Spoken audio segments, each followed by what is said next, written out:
एकदम स्पष्ट तौर पर लिख के रख लीजिए, 2025 के नवंबर में जब चुनाव होगा, 10 लाख सरकारी नौकरी का जो वादा आदरणीय नीतीश कुमार जी ने किया है, एक एक व्यक्ति को 10 लाख का लिस्ट निकालकर पूरे बिहार के लोगों का बताने का काम करेंगे। और ये गारंटी है, ये लालू प्रसाद जी का राज नहीं है कि 15 साल में 1 लाख लोगों को।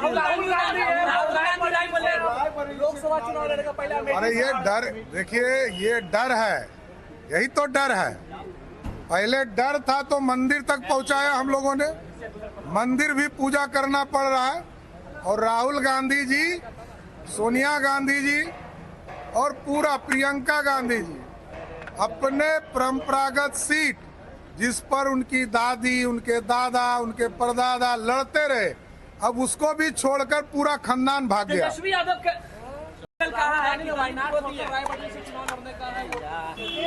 भाई अब ये राहुल जी की अपनी व्यक्तिगत सोच हो सकती है, बट जिस तरीके से नामांकन समाप्त होने के कुछ घंटे पहले ये फैसला लिया गया, महज 8 घंटे पहले इस तरीके का फैसला लिया गया, ये दर्शाता है कि कहीं ना कहीं कोई तो विरोधाभास पार्टी के भीतर उनके नाम को लेकर रहा होगा।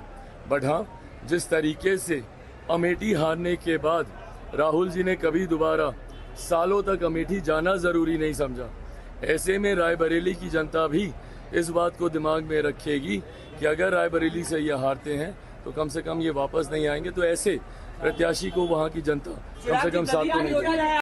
क्या कर रहे हैं दलित विरोधी हैं हम लोग? हाँ, बात सही है। वो दलित के बहुत बड़े पक्षधर हैं वो, इसीलिए जमुई में माँ की धी की किए हैं चिराग प्रसाद को। अच्छा, राहुल गांधी रायबरेली से चुनाव लड़ने जा रहे हैं। 5 जगह से चुनाव लड़ेंगे तो भी हारेंगे। लगा रहे हैं कि आप लोग तो आरोपण लगाएंगे। अब तो हम लोग 40 पे 40 चुनाव जीत रहे हैं, तो आरोपी लगा सकते, करेंगे क्या? चुनाव हार रहे हैं। इस बार वायनाड छोड़कर रायबरेली से जा रहे हैं चुनाव लड़ेंगे। कौन? राहुल गांधी जानते हम हार जाएंगे। पहले अमेठी से चुनाव, वायनाड गए, इस बार रायबरेली।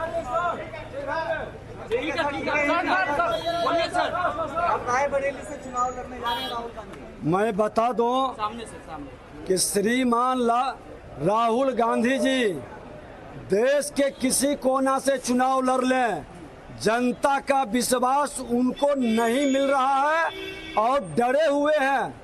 ये एनडी गठबंधन के जिसका चेहरा प्रधानमंत्री का राहुल गांधी को लाए हैं, जब वो आत्मविश्वास नहीं है कि हम वायनाड से जीतेंगे और अब अमेठी और रायबरेली में दौड़ रहे हैं, ऐसे लोग जो ईमानदारी से विपक्ष की भूमिका भी नहीं निभा पाया, वो कैसे देश का नेतृत्व करने की सपना देखता है? ये कहीं से भी चुनाव लड़ेंगे। उत्तर प्रदेश की जनता जो भगवान राम का, रामचरितमानस का अपमान करने वाले की समूह में बैठता है और संरक्षित करता है, इसको जीतने नहीं देगा। ये चुनाव पूरी तरह से हारेंगे और ये रिजेक्टेड हो चुके हैं अब राजनीति में। अच्छा, आप लोग दलित विरोधी आज नॉमिनेशन करने जा रहे हैं रायबरेली। तो राहुल गांधी जी नामांकन कर रहे हैं, तो ये तो लोकतंत्र में सब लोग और लोग भी नामांकन कर रहे हैं। नहीं तो ये क्या प्रश्न है आपका? पिछले बार वो वायनाड से चुनाव लड़े थे, इस बार वो रायबरेली से लड़ रहे हैं।